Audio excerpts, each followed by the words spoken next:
នេះទៅជាការរស់នៅលើកោះដាច់ស្រយាលពិតប្រាកដមនុស្សម្នាក់ត្រូវជាប់កាំងនៅលើកោះស្ងាត់ជ្រុងគ្មានមនុស្សរស់នៅគ្មានភ្លើងគ្មានទឹកគ្មានអាហារពឹងផ្អែកតែលើឧបករណ៍រស់រានសាមញ្ញគ្មានអាហារសមុទ្រដ៏ហឺហាឡើយស្រេកទឹកមានតែទឹកដូងផឹកប៉ុណ្ណោះខ្ចីសមុទ្រតូចតាមផ្ទាំងថ្មគឺជាប្រភពប្រូតេអ៊ីនដ៏មានតម្លៃបំផុតទៅហើយតើអ្នកចង់សាកល្បងរស់នៅលើកោះដាច់ស្រយាលបែបនេះទេលើកនេះតែច្រាំងត្រូវជាប់កាំងនៅលើកោះតំបន់ក្តៅកណ្ដាលមហាសមុទ្រប៉ាស៊ីហ្វិកនៅលើកោះមានចំការដូងយ៉ាងធំល្វឹងល្វើយ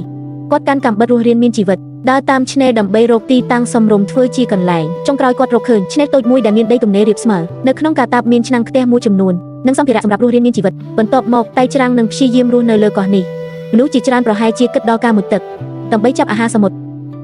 ប៉ុន្តែតែច្រាំងបែរជារៀបចំកន្លែងបោះថាបរិសុទ្ធមានចិត្តចង់ធ្វើការធំប៉ុន្តែនៅទីណាក៏ដោយដំបូងត្រូវមានកន្លែងសម្រាប់មួយឲ្យបានលំនឹងសិនបន្ទាប់ពីដំឡើងតង់រួចរាល់តែច្រាំងឃើញប្រអប់ឈើមួយនៅលើឆ្នេរមិនដឹងថាវាត្រូវរលកបក់មកពីណាទេប៉ុន្តែគាត់នៅតែចាត់ទុកវាជាកំណត់ហើយយកមកវិញតែច្រាំងឃើញដើមដូងមួយនៅមាត់ឆ្នេរដើមដូងនេះមានកម្ពស់ត្រឹមតែ2ទៅ3ម៉ែត្រប៉ុណ្ណោះគាត់ក៏ឡើងទៅភ្លាមគាត់បេះបានដូងមួយផ្លែប៉ុន្តែពេលកាប់ដូងនោះគាត់ឃើញថាខាងក្នុងគ្មានទឹកតតែសោះគួរឲ្យភ្ញាក់ផ្អើលណាស់មើលពីខាងក្រៅនៅស្រស់ណាស់តែខាងក្នុងបែរជាស្ងួតខូចអស់ទៅវិញមិនបានផឹកទឹកដូងហើយថែមទាំងខាតកម្លាំងទេទៀតតែច្រាំងដើររកតាមឆ្នេរបន្តនៅលើឆ្នេរមានសម្រាមជាច្រើនដែលរលកបក់មកគាត់រើសបានដើមឫស្សីមួយដើមឫស្សីនេះអាចយកមកបង្កាត់ភ្លើងបានប៉ុន្តែការបង្កាត់ភ្លើងគឺហត់ណាស់ដំបូងត្រូវបេះដូង2 3ផ្លែដើម្បីបំពេញថាមពលសិនប្រវែងដើមឫស្សីល្មមឈោងដល់ផ្លែដូងនៅលើខ្ពស់តែច្រាំងបេះបាន2 3ផ្លែយ៉ាងងាយស្រួលលើកនេះសំណាងមិនលេងសើចជាមួយគាត់ទៀតទេខាងក្នុងផ្លែដូងស្រស់ទាំងនោះគឺជាទឹកដូងដ៏ផ្អែមត្រជាក់តែច្រាំងផឹកមួយដង្ហើមយ៉ាងស្រឡះខ្លួនមិនបាច់បារម្ភថាផឹកទឹកដូងច្រើននាំឲ្យរាគរូសនោះទេព្រោះការខ្វះទឹកមានគ្រោះថ្នាក់ជាងឆ្ងាយណាស់ពេលរស់នៅក្នុងព្រៃដាច់ស្រយាលដំបូងត្រូវគិតពីការរស់រានមានជីវិតសិនបន្ទាប់មកទើបគិតពីការរស់នៅឲ្យបានល្អជាងនេះថ្ងៃនេះបេះបានដូងច្រើនគួរសមដូច្នេះក្នុងរយៈពេលខ្លីនេះមិនបាច់បារម្ភរឿងទឹកស្អាតនិងអាហារឡើយព្រោះទឹកដូងជួយបំបត្តិការស្រេកចំណែកសាច់ដូងផ្ដល់ជាកាបូអ៊ីត្រាតដើម្បីឲ្យឆ្អែតពោះតែច្រាំងកាប់ដូងជាពីរសាច់ដូងពណ៌ខាងក្នុងនៅខ្ចីល្មមនិងងាយស្រួលញ៉ាំណាស់បន្ទាប់ពីមានកម្លាំងបន្តិចហើយភារកិច្ចសំខាន់បំផុតបន្ទាប់គឺបង្កាត់ភ្លើងនៅលើកោះមានសម្បកដូងស្ងួតជាច្រើនតែអាចយកធ្វើជាបុយតុងបង្កាត់ភ្លើងតែច្រាំងប្រមូលមួយចំនួនយកមកជំរុំធនធាននៅលើកោះមានកម្រិតណាស់បើគ្មានដែកកេះទេឫស្សីជាសម្ភារៈបង្កាត់ភ្លើងដ៏ល្អបំផុតតែច្រាំងប្រើកាំបិតតោះលើឫស្សីគោលបំណងគឺបង្កើតកម្ទេចឫស្សីស្ងួតធ្វើជាចំណុចឆេះគាត់ពុះឫស្សីរួចប្រើកាំបិតចោះរន្ធមួយលើកងឫស្សីគាត់ញាត់ចំណុចឆេះចូលកណ្ដាល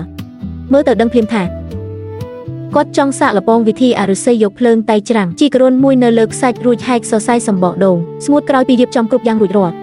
ដល់ពេលចាប់ផ្ដើមបង្កាត់ភ្លើងហើយតែច្រាំងពន្យល់ប្រាប់កាមេរ៉ាពីគោលការណ៍នៃវិធីសាស្ត្រនេះមានចន្លោះប្រហោងមួយនៅលើឫស្សីចំណុចឆេះត្រូវបានញាត់នៅកណ្ដាលការកាត់ល្បឿនលឿននឹងបង្កើតជាកម្ទេចរឹកភ្លើងតូចធ្លាក់ទៅលើសរសៃសម្បកដូងតាមរយៈការដុសខាត់បង្កើនកម្ដៅជាបន្តបន្ទាប់សរសៃសម្បកដូងនឹងឆេះឡើងហើយបង្កាត់ភ្លើងបានសម្រេច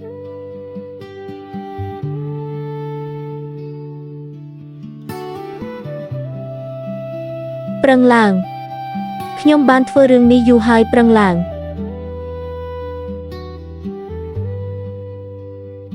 វិធីបង្កាត់ភ្លើងបែបបុរាណនេះហត់នឿយខ្លាំងណាស់ល្អបំផុតគួរញ៉ាំឲ្យឆ្អែតមុននឹងសាកល្បងបង្កាត់ភ្លើងបើមិនដូច្នោះទេនឹងងាយអស់កម្លាំងល្វើយក្រោយពេលខំប្រឹងមួយសន្ទុះតែច្រាំងឃើញថាកំទេចរឹកភ្លើងទទួលបានមានតិចតួចណាស់ប្រហែលជាដោយសាររន្ធចំហធំពេកគាត់ដូរដុំឫស្សីមួយទៀតហើយហែកសម្បកដូងឲ្យកាន់តែម៉ត់ថែមទៀតក្រោយពីរៀបចំឧបករណ៍បង្កាត់ភ្លើងឡើងវិញទាំងអស់តែច្រាំងកាប់ដូងមួយផ្លែថែមទៀតការបង្កាត់ភ្លើងអំបញ្ញមិញបានស៊ីកម្លាំងគាត់អស់ច្រើនណាស់បន្ទាប់ពីញ៉ាំឆ្អែតបំពង់ក៏ហើយតែច្រាំងបន្តព្យាយាមបង្កាត់ភ្លើងទៀត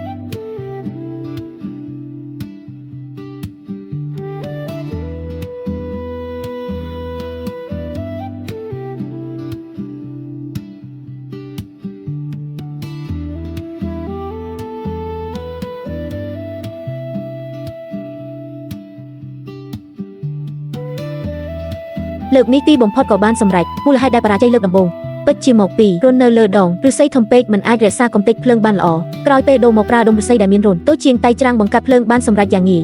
នៅលើកោះដាច់ស្រយាលការបង្កាត់ភ្លើងបានមានន័យថាគាត់ទទួលបានជោគជ័យពាក់កណ្ដាលទៅហើយឥឡូវនេះទោះបីមិនបាច់បារម្ភរឿងទឹកស្អាតប៉ុន្តែអាហារទើបជាគន្លឹះដើម្បីរស់នៅលើកោះ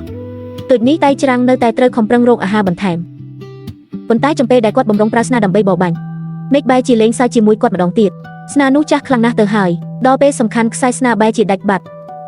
សំណាងល្អដែលមិនមានគ្រោះថ្នាក់អ្វីតែច្រាំងចង់ខ្សែស្នាឡើងវិ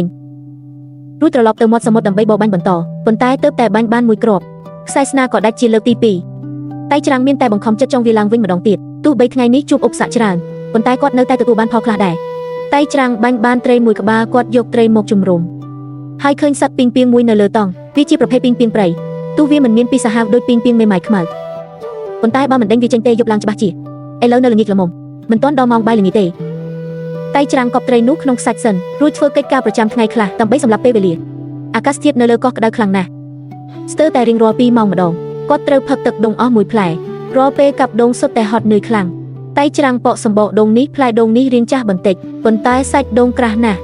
យកធ្វើជាអាហារពេលល្ងាចគឺល្អណាស់តែច្រាំងឃើញថាទឹកសមុទ្រកំពុងតែឡើងទឹកសមុទ្រលិចឆ្នេរបន្តិចម្ដងក្រោយព្រះអាទិត្យលិចតែច្រាំងចាប់ផ្ដើមរៀបចំអាហារពេលល្ងាចគាត់ដាក់ត្រីផ្ទាល់នៅលើងើបភ្លើងដើម្បីអាំងសង្ឃឹមថាត្រីនឹងឆ្អិនមុនពេលទឹកសមុទ្រលិចអាហារពេលល្ងាចថ្ងៃនេះមិនហឺហាតតែសោះប៉ុន្តែត្រី2 3ដុំក៏ល្មមជួយសម្រាប់ឃ្លានពេញមួយថ្ងៃរបស់គាត់ដែលក្រោយបាយរួចគាត់គេងរហូតដល់ម៉ោង 2 យប់ទើបភ្ញាក់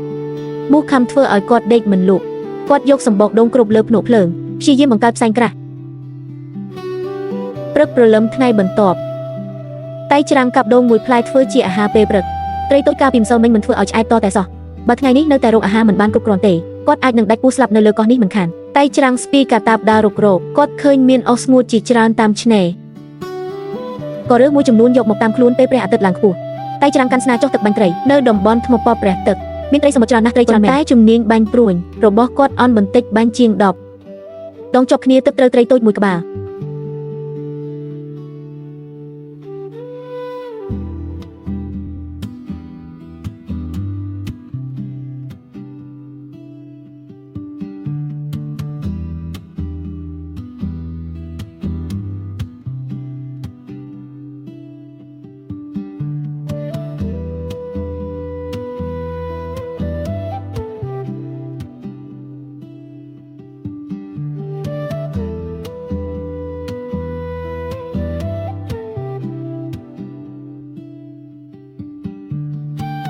មើលទៅត្រូវតែបន្តប្រឹងប្រែងទៀតហើយក្រោយពីខំប្រឹងអស់ជាច្រើនម៉ោងតែច្រាំងចុងក្រោយបានត្រឡប់មកវិញជាមួយផលពេញដៃឡើងលើកុំភ្លៀងគាត់ប្រមូលស្លឹកឈើធំ2 3ធាងថ្ងៃនេះគាត់ចង់ដូររសជាតិម្ដងតែច្រាំងប្រើស្លឹកឈើខ្ចប់ត្រីទាំងនោះគាត់ចង់ចម្អិនត្រីតាមវិធីបែបបុរាណការធ្វើបែបនេះមិនត្រឹមតែរក្សាសារធាតុចិញ្ចឹមទាំងស្រុងថែមទាំងមានរសជាតិឆ្ងាញ់និងផ្ដល់សុខភាពល្អទៀតផងមុនពេលធ្វើម្ហូបល្ងាច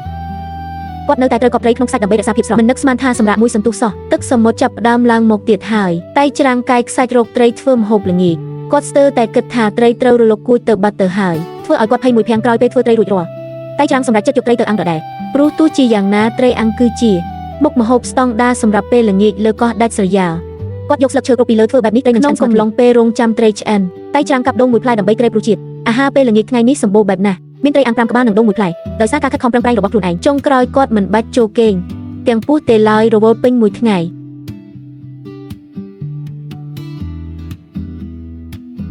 ពោះរបស់គាត់បានក្រហមរកអាហារយូរមកហើយឆ្អឹងច្រើនណាស់ត្រីនេះមានតែឆ្អឹង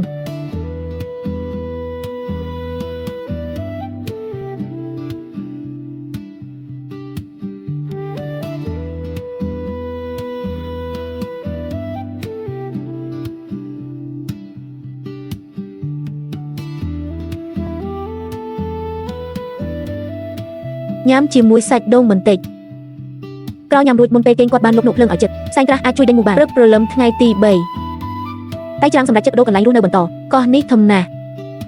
គាត់ចង់បន្តទៅរុករកតំបន់ផ្សេងទៀតតែច្រាំងបន្តដើរតាមឆ្នេរនៅលើកោះនេះពិតជាខ្សត់ខ្សោយខ្លាំងណាស់តើអស់រាប់ម៉ោងទៅសម្របសម្រួលរកបានកន្លែងមួយសមរម្យគាត់បានកាប់ធាងដូងខ្លះហើយគ្រោងនឹងធ្វើជំរកស្នាក់នៅទីនេះគាត់រៀបចំដីឲ្យរាបស្មើលើដីរួចចាប់ផ្ដើមធ្វើជំរកលើកោះដាច់ស្រយាលតារាប់ណាគ្មានភ្លៀងធ្លាក់ជំរកនេះអាចធ្វើឡើងសាមញ្ញបំផុតបានត្រឹមតែមួយផ្លែតប៉ុណ្ណោះតែច្រាំងធ្វើជំរកសាមញ្ញមួយរួចរាល់ទោះបីជានៅលើកោះមានដើមដូងច្រើនក៏ដោយប៉ុន្តែច្រាំងនៅតែចង់ប្រើការខំប្រឹងដើម្បីស្វែងរកទឹកសាបខ្លះគាត់ជីករ៉ូនមួយនៅលើដីសាក់លបងយកទឹកសាបតាមវិធីជ្រាបទឹកពេលរ៉ូនកាន់តែជ្រៅស្រទាប់ដីដែលកាយឡើងចាប់ដើមសើមក្រោយរងចាំ 2-3 នាទីចុងក្រោយក៏ឃើញទឹកចាប់ដើមជ្រាបចេញក្នុងរ៉ូននោះជាសញ្ញាដ៏ល្អមួយគ្រាន់តែរងចាំឲ្យយូរល្មមបរិមាណទឹកប្រមូលបាននឹងកាន់តែច្រើនឡើងបច្ចុប្បន្នទឹកមើលទៅស្អាតគួរសមដាំឲ្យពុះហើយផឹកក៏មិនអីដែរប៉ុន្តែមុនពេលទទួលបានប្រភពទឹកសាបតែច្រាំងនៅតែត្រូវពឹងលើដូងដើម្បីបំពេញជាតិទឹកដើម្បីឆាប់បានទឹកផឹកគាត់បន្តជីករ៉ូនឲ្យជ្រៅថែមឥឡូវគ្រាន់តែអត់ធ្មត់រងចាំទឹកជ្រាបចេញតាមមាត់ឆ្នេរតែច្រាំងបេះដូងពី3ផ្លែទុកប្រើប្រាស់បេះដូង4ផ្លែជំរុំវិញទឹកដូងនៅតែជាភេសជ្ជៈដ៏ល្អបំផុតលើកោះដាច់ស្រយាលក្រោយពេលផឹកទឹកដូងរួចក៏អាចញ៉ាំសាច់ដូងខាងក្នុងបានទៀតពេលជាប់នៅលើកោះបើញ៉ាំតែដូងមួយមុខគឺមិនអាចរស់បានឡើយតែច្រាំងយកសន្ទូចចេញមកត្រៀមស្ទូចត្រីមានតែប្រូតេអ៊ីនទេទើបជួយមនុស្សរក្សាជីវិតបានព្រះអាទិត្យជិតលិចហើយអាហារពេលល្ងាចថ្ងៃនេះនៅមិនទាន់បច្ចុប្បន្នជាពេលដែលទឹកសមុទ្រស្រកចុះទៅវិញឃើញមានផ្ទាំងថ្មជាច្រើនលេចចេញមកតែច្រាំងក្រុងនឹងដើររាវតាមឆ្នេរសាកល្បងសំណាង គាត់បានចិត្តឈើធ្វើជាលំពេងវែងមួយក្រោយនៃថ្ងៃគាត់កាន់លំពេងដើររកសមុទ្រនៅលើឆ្នេរខ្សាច់ប៉ុន្តែពន្លឺភ្លើងបែរជាតាក់ទាញសត្វល្អិតជាច្រើននេះទៅជាទស្សនវិជ្ជាពិតប្រាកដនៃការរស់នៅលើកោះដាច់ស្រយាលក្រៅពីទស្សនវិជ្ជាសមុទ្រដ៏ស្រស់ស្អាតនៅមានហ្វូងមូសនិងសត្វល្អិតដ៏គួរឲ្យឃើញគ្រាន់តែច្រាំកាន់លំពេងដើររៀបរកត្រីខាងមុខស្រាប់តែលេចចេញកូនត្រីនេះតូចមួយប៉ុន្តែច្រាំមិនដាច់ចិត្តសម្លាប់វាឡើយសេចក្តីអាណិតធ្វើឲ្យយុគនេះគាត់ត្រូវរកគ្នាត្រឡប់មកជុំវិញគាត់បានឃើញក្តាមចម្លែកជាច្រើនកំពុងលួចស៊ីសាច់ដូងដែលសប្រហែលជាត្រូវធ្វើស៊ុបក្តាមហើញ៉ាំយប់ជ្រៅបន្តិចក៏មិនអន់ដែរទោះបីជាពេលនេះឃ្លានខ្លាំងណាស់ប៉ុន្តែគាត់នៅតែជ្រើសរើសសម្រាប់ឲ្យបានលឿនថ្ងៃស្អែកនឹងបន្តស្វែងរករាត្រីនៅលើកោះរៀងត្រជាក់បន្តិចមុនពេលគេងល្អបំផុតគួរតែរៀបចំកន្លែងគេងធ្វើបែបនេះពេលសម្រាប់ទៅនឹងមានអារម្មណ៍ធូរស្រាលជាងមិនយូរប៉ុន្មានក្រោយពេលលងលក់គាត់ស្រាប់តែដឹងថាមានក្តាមមួយវាលើជើងរបស់ខ្លួនពិតជាយប់ដ៏លំបាកវេទនាមែនតែច្រាំងបានកាន់លំពេងលេចមុខនៅចំពោះមុខកាមេរ៉ាភាពស្រេកឃ្លានធ្វើឲ្យគាត់មិនអាចគេងលក់រហូតដល់ព្រលឹមឡើយតែច្រាំងបន្តកាន់លំពេងដើរស្វែងរកអាហារគេនិយាយថាបាក់សីភ្ញាក់ពីព្រលឹមនឹងចាប់បានដង្កូវប៉ុន្តែច្រាំងក្រោកពីព្រលឹមបែរជាមិនចាប់បានអ្វីសោះគេងយប់ជ្រៅធ្វើឲ្យខាតពេលព្រឹកក្រោកពីព្រលឹមធ្វើឲ្យហត់នឿយពេញមួយថ្ងៃពីយប់មិញគាត់គេងបានតែប្រហែល3ម៉ោងប៉ុណ្ណោះឥឡូវនេះគាត់ងុយគេងរហូតដល់ទ្រាំមិនបានឡើយប៉ុន្តែគាត់នៅតែត្រូវបន្តស៊ូព្រោះតែអាហារតែច្រាំងរើក្តាមសម្បកខ្ចៅពីរបីក្បាលធ្វើជានុយគាត់កាន់ដងសន្ទូចទៅខាងក្រៅដើម្បីស្ទូចត្រីម្ដងទៀតក្នុងកំឡុងពេលស្ទូចត្រីតែច្រាំងឃើញខ្ចៅសាពីងពីងសមុទ្រមួយក្បាលនៅក្រោមជើងប៉ុន្តែអ្វីដែលគាត់គិតមិនមែនយកវាមកញ៉ាំឡើយគឺចង់យកសាច់ខ្ចៅធ្វើជានុយស្ទូចត្រីមិននឹកស្មានថាសាច់ខ្ចៅត្រូវបានត្រីចូលចិត្តដល់ថ្នាក់នេះសោះតែច្រាំងស្ទូចបានត្រីតុកកែតូចមួយក្បាលយ៉ាងលឿនប្រញាប់ត្រឡប់ទៅហៅម៉ែមកពិនិត្យសុខភាពទៅណាមិននឹកស្មានថាមិនទាន់បាន1នាទីផងលក់បានត្រីតុកកែតូចមួយក្បាលទៀតហើយលើកនេះតែច្រាំងសម្រាប់ចិត្តមិនប្រឡែងវាទៀតទេគឺយកវាធ្វើជានុយដើម្បីបន្តស្ទូចត្រីទៀតពិតមែនហើយសុទ្ធតែជាត្រីដូចគ្នាប៉ុន្តែជោគវាសនាខុសគ្នាដាច់បន្ទាប់ពីដូរកូននុយរួចគាត់បានស្ទូចបានត្រីតូចមួយក្បាលបន្ថែមទៀតយ៉ាងលឿនត្រីប្រភេទតូចនេះប្រជាជនក្នុងតំបន់ចូលចិត្តញ៉ាំណាស់តែច្រាំងសម្រាប់ចិត្តរក្សាវាទុក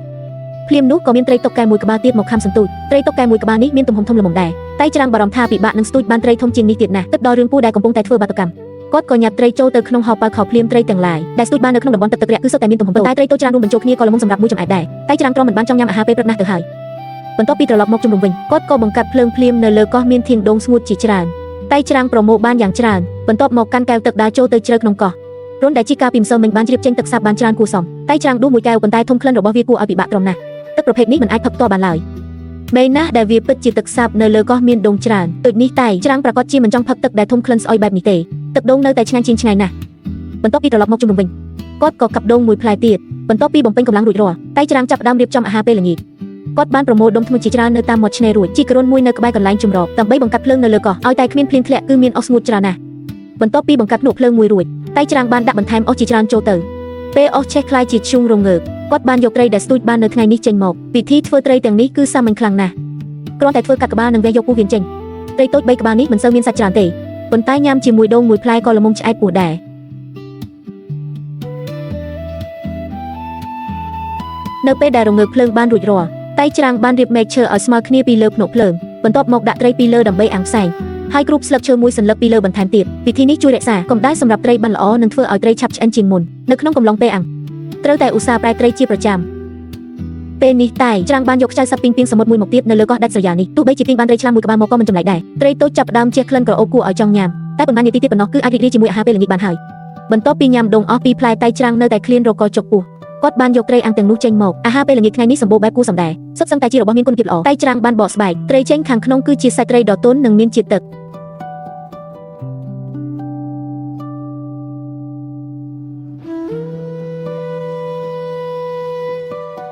ឆ្ងាញ់ណាស់ពិតជាត្រីឆ្ងាញ់មែន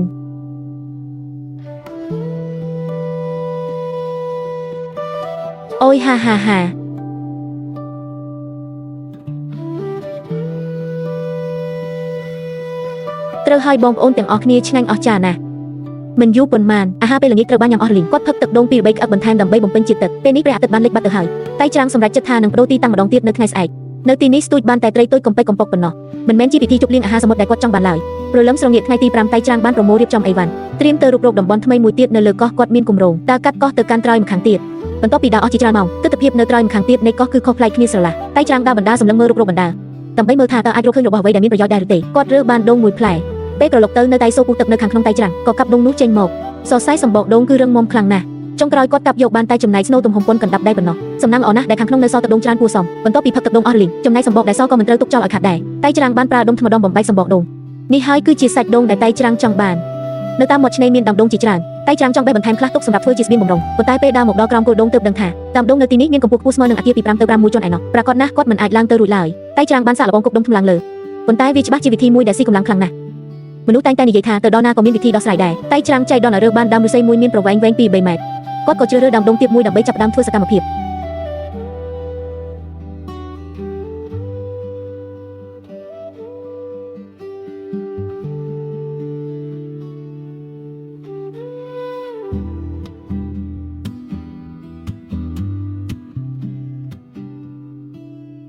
ន្ទាប់ពីខំប្រឹងមួយសន្ទុះចុងក្រោយក៏បេះបានផ្លែដូងស្រស់មួយផ្លែប៉ុន្តែនៅមិនទាន់ឈប់នៅឡើយទេតែច្រាំងបន្តប្រើដើមឫស្សីដើម្បីបេះដូងទៀតកាយវិការរបស់គាត់ក៏កាន់តែស្ទាត់ជំនាញឡើងមិនយូរប៉ុន្មានគាត់ប្រមូលបានដូងរាប់សិបគីឡូក្រាម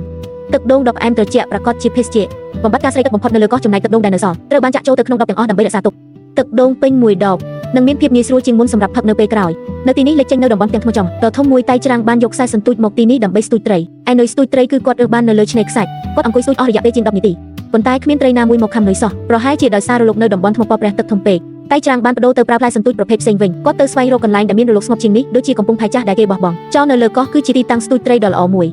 នៅទីនេះតែច្រាំងស្ទូចបានត្រីតូចមួយក្បាលយ៉ាងលឿនរួមជាមួយនឹងត្រីមាន់តូចមួយប៉ុន្តែតែច្រាំងហាក់បីដូចជាមិនចាប់អារម្មណ៍នឹងវាឡើយបន្ទាប់មកគាត់ស្ទូចបានត្រីមួយក្បាលទៀតមានទំហំធំជាងមុនទោះបីមើលទៅស្អាតខ្លាំងណាស់ប៉ុន្តែក៏មិនសូវមានតម្លៃប្រើប្រាស់ជាក់ស្ដែងប៉ុន្មានដែរតែច្រាំងមានអារម្មណ៍ថានៅលើកោះនេះបើចង់ស្ទូចបានត្រីធំគឺពិបាកហួសពីការស្មានគ្រាន់តែហៅថ្ងៃហៅខ្យល់នៅខាងក្រៅអស់កន្លះថ្ងៃស្បែកតែច្រាំងបានប្រែជាខ្មៅស្រអាប់ទៅហើយតែមួយប៉ព្រិចភ្នែកសោះគាត់ត្រូវរត់ទៅជ្រកនៅក្រោមផ្ទាំងថ្មមួយអាកាសធាតុនៅលើកោះដាច់ស្រយាលនេះគឺប្រែប្រួលលឿនខ្លាំងណាស់ជួនកាលក្តាំហៅថ្ងៃខ្លោចស្បែកជួនកាលមានភ្លៀងធ្លាក់មកយ៉ាងជោគជុំនៅទីនេះមានថ្មប៉ព្រះទឹកលិចក្នុងទឹកជាច្រើនតែច្រាំងរើបានខ្ចៅសមុទ្រធំមួយក្បាលបើស្ទូចត្រីមិនបានទេមានតែរើខ្ចៅយកទៅសើញ៉ាំតាមនឹងចុះអាហារពេលល្ងាចថ្ងៃនេះចាត់ទុកថាមានហើយបន្ទាប់មកគឺបង្កាត់ភ្លើងដើម្បីចម្អិនអាហារពេលល្ងាចក្រោយពេលភ្លៀងរួចវត្ថុធាតុទាំងអស់សុទ្ធតែសើមជោគតែច្រាំងសម្រាប់ចិត្តអាចឈើយកភ្លើងគាត់ប្រើកាំបិតចិត្តបន្ទះឈើមួយបន្ទាប់មកប្រើដៃបង្វិលបន្ទះឈើនោះយ៉ាងលឿនគាត់ក៏យកកំទេចឈូងឈើដាក់លើគំនរនុយភ្លើងរួចបន្តអាចឈើដោយដៃយ៉ាងលឿនដើម្បីបង្កើតភ្លើងនេះគឺជាដំណើរការដែលស៊ីកម្លាំងខ្លាំងបំផុត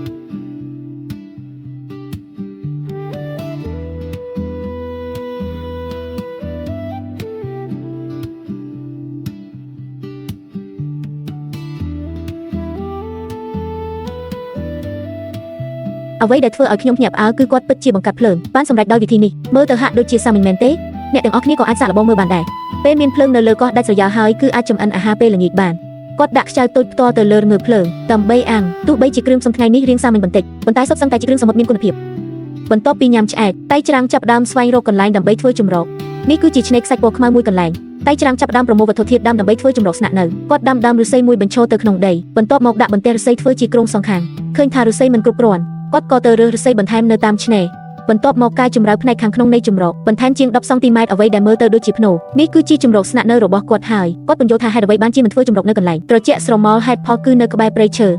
នៅពេលយប់នឹងមានមូសជាច្រើនដែលដឹងពីរឿងនេះប្រហែលជាមានតែអ្នកដែលមានបទពិសោធន៍រស់រានមានជីវិតនៅលើកោះដាច់ស្រយាលច្រើនដូចតែច្រាំងពេលនេះប៉ុណ្ណោះគ្រោងចម្រោកត្រូវបានធ្វើរួចរាល់តែច្រាំងទៅរកស្លឹកឈើស្ងួតបន្ថែមដើម្បីគ្របពីលើដើម្បីបញ្ចប់ការសាងសង់ចម្រោកវាអាចធ្វើឡើងសាមញ្ញបែបនេះឯងសម្បកកងឡានដែលគេបោះចោលនេះអាចយកមកធ្វើជាកៅអីអង្គុយបានចម្រោកនេះត្រូវបានធ្វើឡើងយ៉ាងទាន់ពេលវេលាឲ្យតែមិនមានភ្លៀងធ្លាក់ខ្លាំងគឺមិនបាច់បារម្ភអ្វីឡើយទីធ្លាខាងក្នុងគឺធំទូលាយគួរសមល្មមសម្រាប់មនុស្សធំម្នាក់គេងសម្រាប់បានបើបង្កាត់ភ្លើងមួយទៀតនៅខាងមុខគឺល្អឥតខ្ចោះឆ្លៀតពេលដែលព្រះអាទិត្យមិនទាន់លិចតែច្រាំងមានគម្រោងទៅរុករកតាមមាត់សមុទ្រនៅតាមមាត់សមុទ្រមានស្បែកជើងទាត់ដែលគេបោះចោលជាច្រើនតែច្រាំងឃើញមួយគូណាដែលពេញចិត្តក៏រើសយកមកពាក់ក្រៅពីសម្រាមដែលគេបោះចោលនៅអាចរើសបានដុំទៀតផងមុនពេលស្វែងរកអាហារផ្សេងទៀតផ្លែដូងទាំងនេះគឺជាប្រភពអាហារដ៏មានតម្លៃបំផុតរបស់គាត់តែច្រាំងចាប់ដើមដើរគ្រប់ទីកន្លែងដើម្បីរកដូងរើបានផ្លែណាក៏កាប់ផ្លែនោះភ្លាមដូងទាំងនេះមិនសូវមានទឹកច្រើនទេប៉ុន្តែឲ្យតែវាមិនទាន់ស្អុយរលួយគឺនៅតែអាចញ៉ាំបានបន្ទាប់ពីបកសម្បករួចតែច្រាំងក៏យកដូងត្រឡប់មកវិញបច្ចុប្បន្នគាត់នៅមិនទាន់រកទឹកសាបបាននៅឡើយទេដូងតូចទាំងនេះគឺជាប្រភពទ្រទ្រង់ជីវិតរបស់គាត់នៅលើឆ្នេរខ្សាច់មានស្បែកជើងដែលគេបោះចោលជាច្រើនតែច្រាំងឃើញគូណាត្រូវជាក៏ពាក់តែម្ដងថ្ងៃនេះមិនអាចបបបាញ់អាហារបានទេតែច្រាំងអាចញ៉ាំបានតែដូងសម្រាប់អាហារពេលល្ងាចជីវិតពេលយប់នៅលើកោះដាច់ស្រយាលពិតជាអផ្សុកណាស់ដូច្នេះតែច្រាំងសម្រាប់ចិត្តសម្រាប់ឲ្យបានលឿនបន្ទាប់ពីភ្ញាក់ពីគេងនៅថ្ងៃទី6តែច្រាំងត្អូញត្អែថាយប់មិញគេងយ៉ាងវេទនាបំផុតខ្យល់បក់យ៉ាងខ្លាំងពេញមួយយប់ខ្សាច់ចេះតែហោះចូលមាត់ចប់រហូតអាហារពេលព្រឹករៀងរាល់ថ្ងៃនៅតែជាដូងដដែលនេះគឺជាផ្លែដូងចុងក្រោយរបស់តែច្រាំងគាត់ចោះរុនតូចមួយហើយសម្រាប់ចិត្តញ៉ាំពាក់កណ្ដាលទុកពាក់កណ្ដាលបច្ចុប្បន្នតែច្រាំងកំពុងស្ថិតនៅលើឆ្នេរខ្សាច់ពណ៌ខ្មៅទោះបីវាមិនស្អាតដូចឆ្នេរខ្សាច់ពណ៌មាសប៉ុន្តែឆ្នេរខ្សាច់ពណ៌ខ្មៅក៏មានភាពស្រស់ស្អាតដោយឡែករបស់វាដែរតែច្រាំងចាប់ផ្ដើមរុករកតំបន់ជុំវិញងាកក្រោយមកវិញក៏ប្រទះឃើញសត្វឆ្កែព្រៃពីរបីក្បាលដោយចៃដន្យរឿងនេះធ្វើឲ្យគាត់ភ្ញាក់ផ្អើលយ៉ាងខ្លាំងនៅក្រោមដើមម្នះព្រៃសុទ្ធតែជាសម្រាមដែលគ្មានប្រយោជន៍តែច្រាំងរើសយកមកខ្លះថ្ងៃនេះអាកាសធាតុល្អណាស់តែច្រាំងចង់ធ្វើឧបករណ៍ចម្រោះទឹកមួយគាត់ជីករន្ធធំមួយនៅលើដីតែជាអកុសលពណ៌ខ្មៅចាប់ផ្ដើមប្រមូលផ្ដុំគ្នាឧបករណ៍នេះមិនត្រឹមតែសម្រាប់ត្រងទឹកភ្លៀងប៉ុណ្ណោះទេថែមទាំងអាចចម្រោះយកទឹកសាបបានទៀតផងត្រឹមតែប៉ុន្មាននាទីខ្លីប៉ុណ្ណោះ នៅលើថង់ប្លាស្ទិកចាប់ផ្ដើមលេចចេញនៅដំណក់ទឹកប៉ុន្តែប៉ុណ្ណឹងនៅមិនទាន់គ្រប់គ្រាន់ទេតែច្រាំងបានបេះស្លឹកឈើស្រស់ជាច្រើនយកមកដាក់ក្នុងរន្ធគាត់ចង់ទាញប្រយោជន៍ពីដំណើរការរំហួតទឹករបស់រុក្ខជាតិដើម្បីទាញយកទឹកសាបដូចពាក្យចាស់ពោលថារៀនវិទ្យាសាស្ត្រធម្មជាតិពូកែទៅដល់ទីណាក៏មិនខ្លាចដែរតែច្រាំងកាត់ដុបជ័រជាពីរដាក់នៅចំកណ្ដាលដើម្បីត្រងទឹកសាបបន្ទាប់មកគ្រប់ថង់ប្លាស្ទិកខ្លះពីលើរួចដាក់ដុំធ្នមមួយនៅចំកណ្ដាលដើម្បីប្រមូលដំណក់ទឹកប្រសិនបើថ្ងៃណាមួយត្រូវជាប់គាំងនៅលើកោះដាច់ស្រយាលអ្នកទាំងអស់គ្នាក៏អាចរៀនពីវិធីនេះដើម្បីយកទឹកសាបបានដែរពេលនេះគ្រាន់តែអត់ធ្មត់រង់ចាំប៉ុណ្ណោះតែច្រាំងបន្តដើរចូលទៅជ្រៅក្នុងកោះដើម្បីធ្វើការរុករកគាត់ប្រទះឃើញដើមឈើមួយកំពុងតែហូរចុះចេញមកយ៉ាងច្រើនមិនមែនដើមឈើផ្ដាសាយហើយហៀសម្បត្តិទេណាសារធាតុពណ៌ស្ខាប់នេះគឺជាចឈើនៅពេលរស់រានមានជីវិតក្នុងព្រៃធម្មជាតិអាចប្រើចឈើដើម្បីបង្កាត់ភ្លើងឬធ្វើជាគុកដុតបំភ្លឺបានឬប្រើសម្រាប់ជួសជុលទូកក្បួនជាដើមគាត់រើសបានដងចាស់មួយផ្លែជ្រុះនៅលើដី